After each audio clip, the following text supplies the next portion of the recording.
नमस्कार दोस्तों। कुछ अंधभक्तों को लगता है कि मैं सीजेपी के समर्थन में हूँ। अगर आपको भी ये लगता है तो सुनो, ना तो मैं सीजेपी के समर्थन पे हूँ, ना बीजेपी के विरोध में हूँ, ना तो मुझे कांग्रेस से कोई मतलब है और ना ही आम जनता मुझे आके घर पे खाना खिला रही है। मैं केवल उस सरकार से सवाल करना चाहती हूँ जो इस सत्ता में है और काम कर रही है, जिसको हमने वोट देकर अपने लिए चुना था।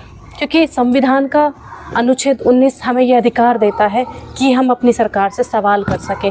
और आज जितने भी लोग तुम्हें सड़कों पर दिख रहे हैं ना, ये भी केवल अपनी सरकार से सवाल करने के लिए आए थे।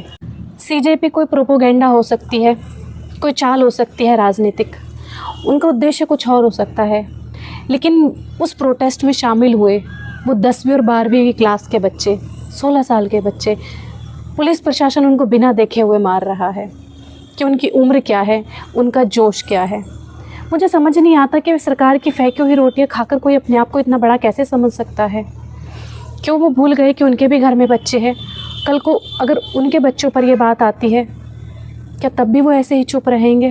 खैर, गुंडों को क्या पता अहिंसा क्या होती है, अनपढ़ को क्या पता लोकतंत्र क्या होता है, और अंधभक्तों को क्या पता कि बोध क्या होता है।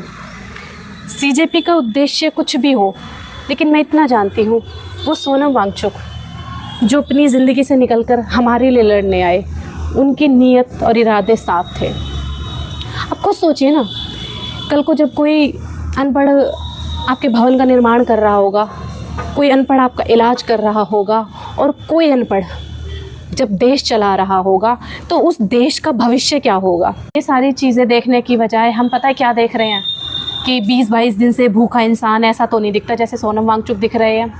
हम ये सोच रहे हैं कि वो छुपकर कुछ खा रहा होगा।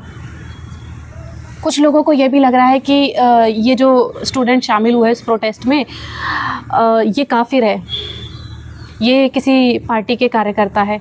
भगवान करे ये किसी पार्टी के कार्यकर्ता ही हो, भगवान करे ये गुंडे ही हो, क्योंकि अगर सच में हमारे देश का भविष्य हमारे बच्चे हैं ना, तो जालिम सरकार तुझे बद्दुआ लगेगी। समझ नहीं आता एक जालिम इतना जुल्म किसी पर कैसे कर लेता है। मैं जब से कल से सारी चीज़ें देख रही हूँ, मैं जितनी बार देखती हूँ ना, मेरी आंखों में आंसू होते हैं, मुझे रोना आने लगता है कि पूरा देश रो रहा है। लेकिन जुल्म करने वाले क्या अपनी आत्मा तक बेच देते हैं? इतने वक्त बाद तुम्हारे लिए किसी ने लड़ने की कोशिश की है। अगर आज ये इंसान हार गया ना, तो शायद दशकों तक कोई भी तुम्हारे लिए लड़ने नहीं आएगा। थोड़ा दिमाग लगाकर सोचो, राजनीतिक मुद्दों को हटाकर सोचो। सरकार आती रही और जाती रहेंगी, सत्ता काम करेगी और अपनी जेब भरती रहेगी, लेकिन अगर ये इंसान आज हार गया ना, तो हर युवा का हौसला हार जाएगा। उसको बहुत वक्त लगेगा फिर से वापस से उठने में, और हम एक देश का बहुत कीमती नगीना खो देंगे। एक इंसान होकर सोचिए।